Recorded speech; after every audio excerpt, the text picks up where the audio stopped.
defense. Hello? Anyone reading me? This is John Connor, Crystal Peak. Connor? What the hell is happening? Who's in charge there? I am. CQ. Is anybody there? Can somebody hear me?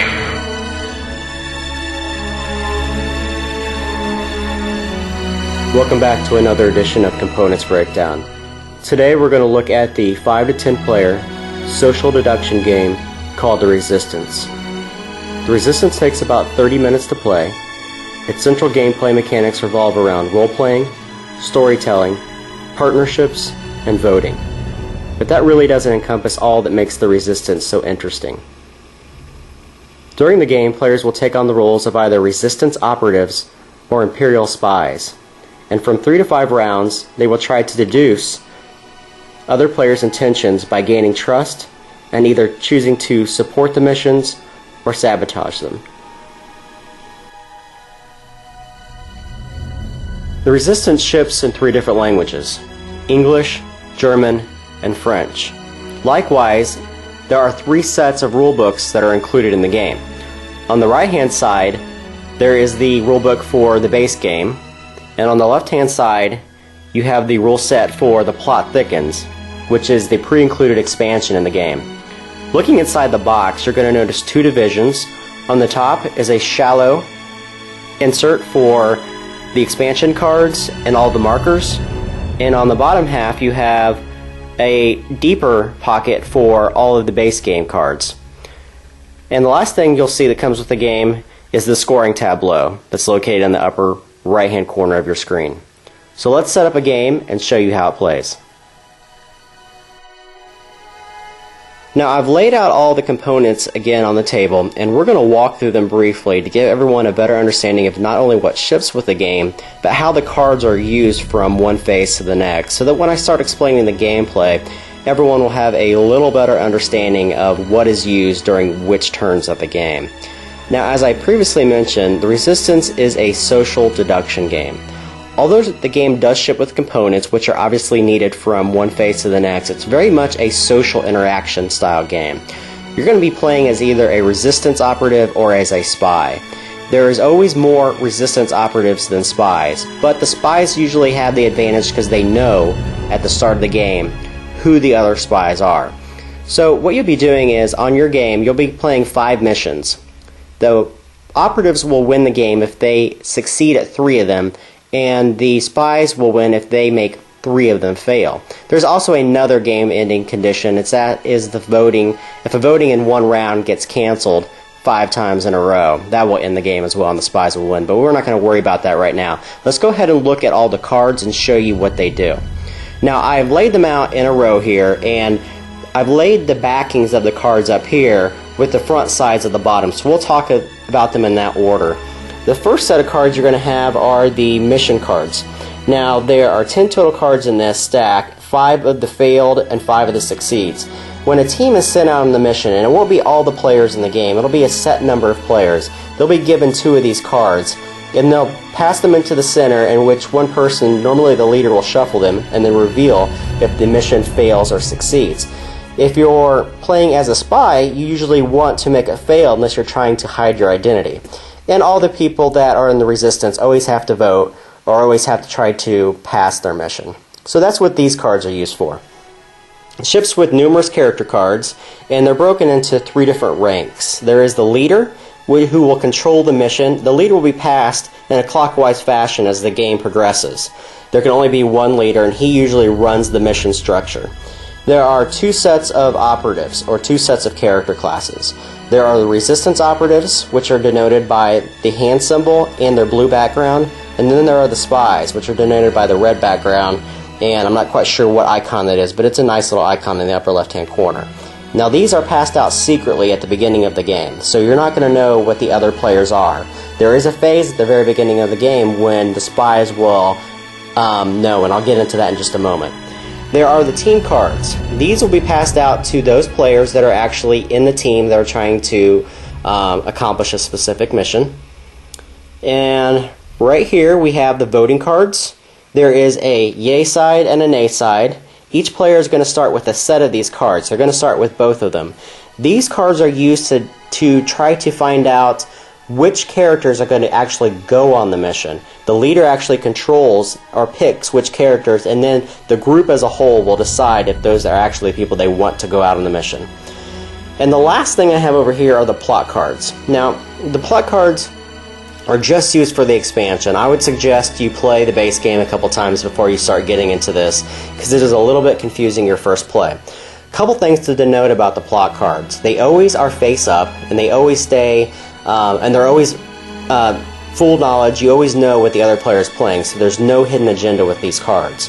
They're denoted by a couple different things, and I'll zoom in here. Depending on the number of players, is on the left hand side. So if you have a base 5-player game, this card will be used. There's some cards that are only used for 7 to 10 player games. And then there's 3 icons you'll have to know. The first icon simply means that you can play this card whenever it actually could be played. Or you can use this whenever it could be used. This is a play immediately, so you immediately have to do this action. And then the last one is a stays in effect for the entire game. And it's broken into 3 different languages. So what they've done here is they've gotten away from the need to print 3 different sets for all languages. They just included them all into one. So let's actually now set up a game and show you how a 5-player game is going to work real briefly. So I have now set up a 5-player game, and we're going to walk through this very briefly. For instructional purposes only, I have left the identities of all the operatives face up, and that will not be the case in the game. Your identities will be kept secret for the entirety of the game. At the very center of the table, you're going to have the scoring tableau, and you're going to place your black marker on the mission number 1, and you're going to decide on how many spies and how many operatives are going to be in this game. So for a 5-player game, you look at this chart on here, and you see 5 players at the top, right there, and you see 3 operatives and 2 spies. So the players are going to pull out 2 spies and 3 operatives and shuffle them together and then randomly deal them out to the 5 players. A leader card will be distributed randomly to one person. The next thing that happens is very important. The leader is going to tell all players to close their eyes, and then for just the spies to open their eyes and acknowledge each other. This is very important for gameplay purposes. Once that is done, the leader is going to instruct everyone to close their eyes again and then reopen them. Again, as I said, this is important so that the spies know who each other are. There will always be a larger number of operatives trying to win the game than there are spies who are trying to sabotage it. So as the game begins, the very first thing that's going to happen is the leader is going to try to do the team building phase.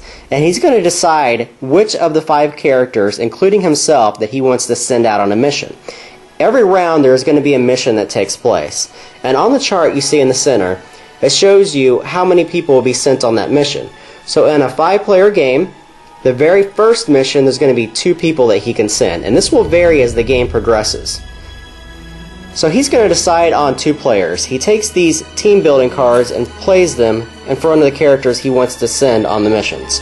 So he decides these 2 characters over here. The very first vote is going to take place. Now all the characters that are playing the game are going to participate in this vote. And they're going to secretly pick either the yay or the nay vote card and show them at the same time. And if the vote passes, those 2 players are going to go ahead and carry out the mission. If it fails, the leader card will pass to the player on the left, and then the team building phase will restart. There is a game-ending condition that if 5 successive failed votes happen in a row, the spies automatically win. Very rarely will this happen. So we'll just go ahead and say that this one passed. The next thing that happens is the leader is going to distribute a pass-fail and a pass-succeed card to each of those players. Those players will then decide if they want it to pass or they want it to fail. They'll hand both of the cards that they chose, whatever they be, back to the leader. The leader will shuffle them and then reveal them at once. If it is a pass, he simply places the blue on there, and they have passed one of their 3. If it is failed, they place that on there, and they have failed one of their 3. And this is where the social deduction starts to come into play. You really start to get an understanding, okay, one person voted no, so one of these two people are probably, or have to be spies. Because you always have to try to succeed if you are a non-spy in the game, or an operative.